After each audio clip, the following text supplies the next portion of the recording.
Hi, my name's Corinne. I knit and crochet and I design patterns, and today we're going to be making the Emeline Hanging Dish Cloth. I'm using this self-striping yarn. It's Peaches and Cream Stripey. I have it in this blue and I have it in the green. I really like how these work up, and this is softer than their classic yarn. I normally make it with like their classic cotton yarn, but I'm really enjoying these. So you'll need some yarn. You'll need about 45 yards of worsted weight yarn, so you don't even need an entire one of these. Or you can use whatever cotton yarn you want. You also need a 5mm crochet hook or a hook that meets gauge. Gauge in this isn't that important unless you really want your dish size to be a particular size. And then, so you got your yarn, your hook, and you need a tapestry needle, and you need some scissors so that you can weave in the ends. This is made using half double crochets in the forked cluster stitch, which is like a double crochet type stitch. And then there's a single crochet border around. Before we get started, I want to tell you a little bit about my challenge that I'm giving myself for the next 10 weeks. I'm going to be releasing a pattern tutorial each week through Halloween. And this one's the first one.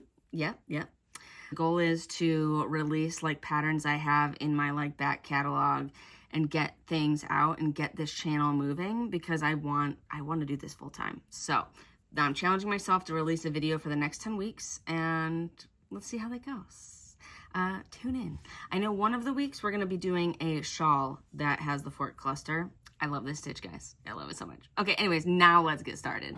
All right, getting started. I have my 5mm hook. I have my weight for worsted weight yarn. The gauge for this is 12 stitches by 8 rows for 4 by 4 inches. Unblocked. And I don't think gauge is that big of a deal for this pattern. It's a dishcloth. If you want it to be exact, then go for it. If not, I think it'll all work out. I'm big on gauge, especially with like garments and wearables, but a dishcloth, do whatever you want. It's your project. Some notes. The cloth is worked flat, ending with a single crochet border. The chain 1 and the chain 2 at the end of the row does not count as a stitch.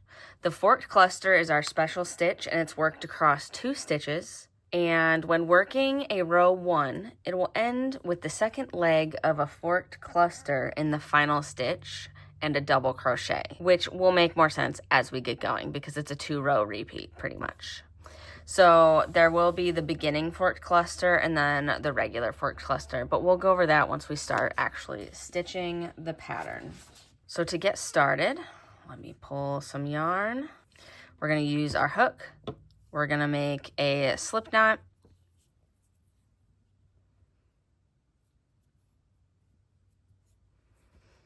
We're going to put the slip knot on the hook. And then we are going to chain 20 and start in the 3rd chain. So we're chaining 20.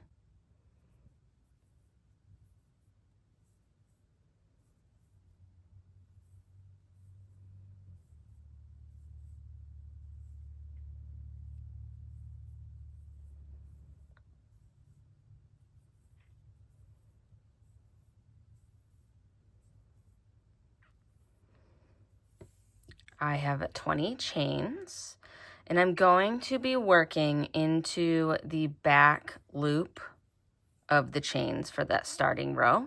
Starting row 1, we've chained 20, and now we are going to start in the 3rd chain. We're going to yarn over, pull up a loop in that 1st chain, and this is going to start the 1st leg of the forked cluster. Yarn over, insert into the following stitch, pull up that loop. And so we have 1, 2, 3, 4, 5 loops on the hook. You're going to yarn over again and pull through 3, yarn over again, pull through 3.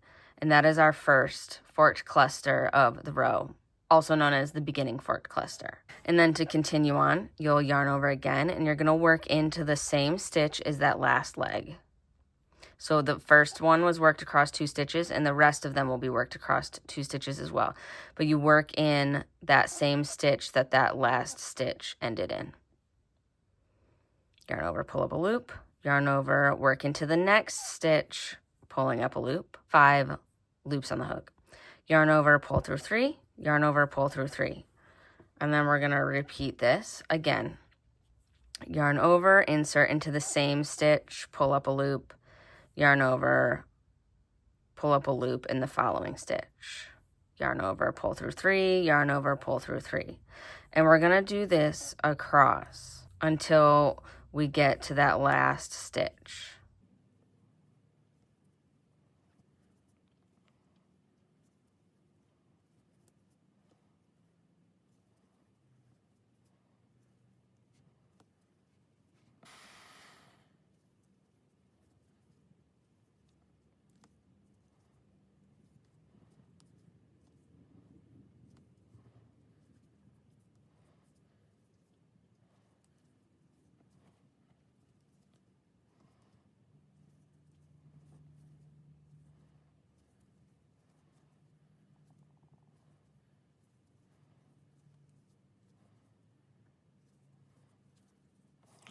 Okay, we've each reached the end of the row and there's 1 stitch left. We're going to work a forked cluster and then a double crochet.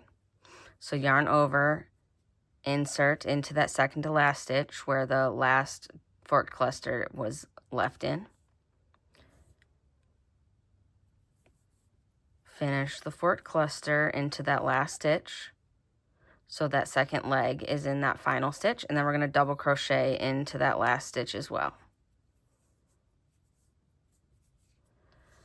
So here we have 17 forked clusters and 1 double crochet. 1, 2, 3, 4, 5, 6, 7, 8, 9, 10, 11, 12, 13, 14, 15, 16, 17, and a double crochet.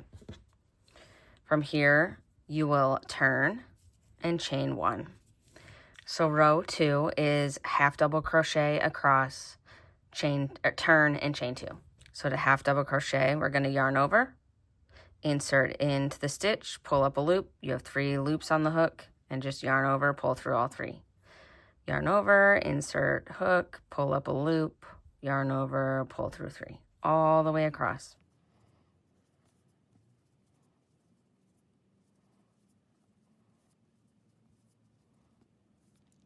And then at the end of row 2, you will have 18 stitches.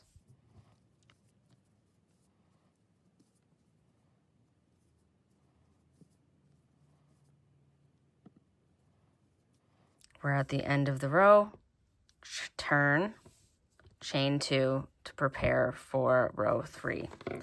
So we have that first row of forked cluster, the second row of half double crochet. You're going to repeat row 1 and 2 5 more times. So there should be 6 forked cluster rows and 6 half double crochet rows. One more time, I'll start the forked cluster. We have that chain 2, yarn over, insert that first stitch, yarn over, insert into the second stitch, yarn over, pull through 3 loops, yarn over, pull through 3 loops, and repeat across with the forked clusters. Yarning over, insert into that same stitch as the last leg from the last forked cluster, working across the 2 stitches, and then repeat until you have 6 rows of the forked cluster and 6 rows of the half double crochet. And then we'll meet back here when that's complete so we can finish with a border and the loop. All right, I've made it through the rows. I have 12 rows. 1, 2, 3, 4, 5, 6, 7, 8, 9, 10, 11, 12.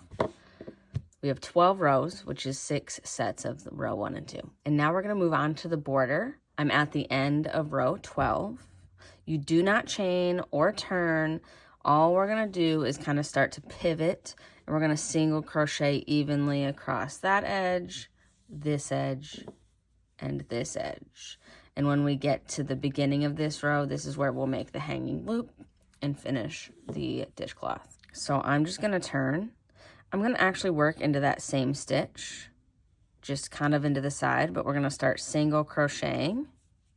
Single crochet around the double crochet, the half double crochet, and just kind of evenly, I just eyeball where I want to put the stitch.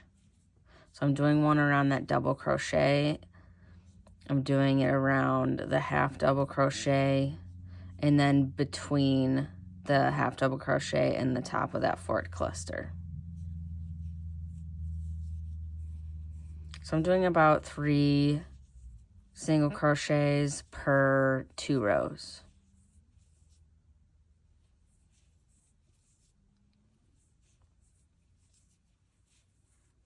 I made it to the end of that first side. I'm going to turn the work to work around along that chain edge. You could also throw in an extra single crochet in the corners and then start working along those chains. And I like to do that back loop for when you start crocheting into the back loop, makes it so you have this really nice edge. And now I'll be able to find those stitches very easily.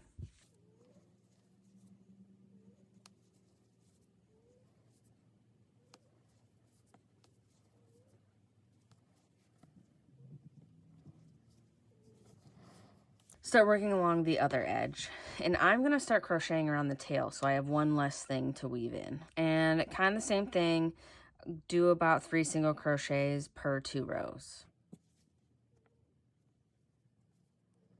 And I'm just carrying that tail along and crocheting around it.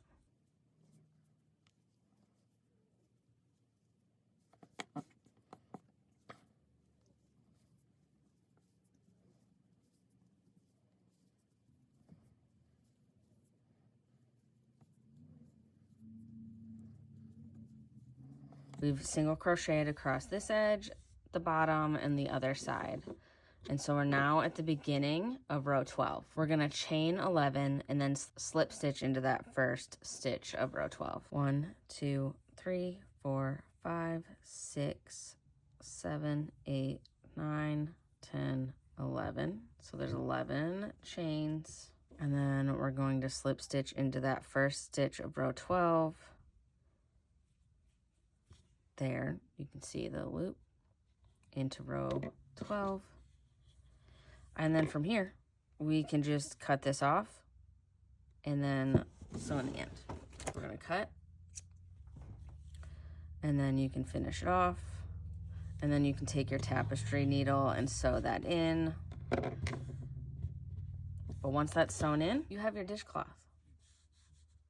So let me go get my tapestry needle and sew it in. All right, I'm flipping it around. There's the tail from the beginning, so I can cut that one. And then I'm going to thread this one.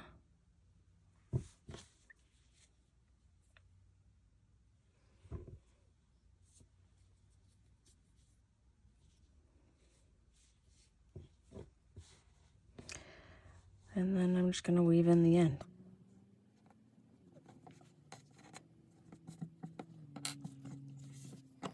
And then there you have the finished Emeline Hanging Dishcloth.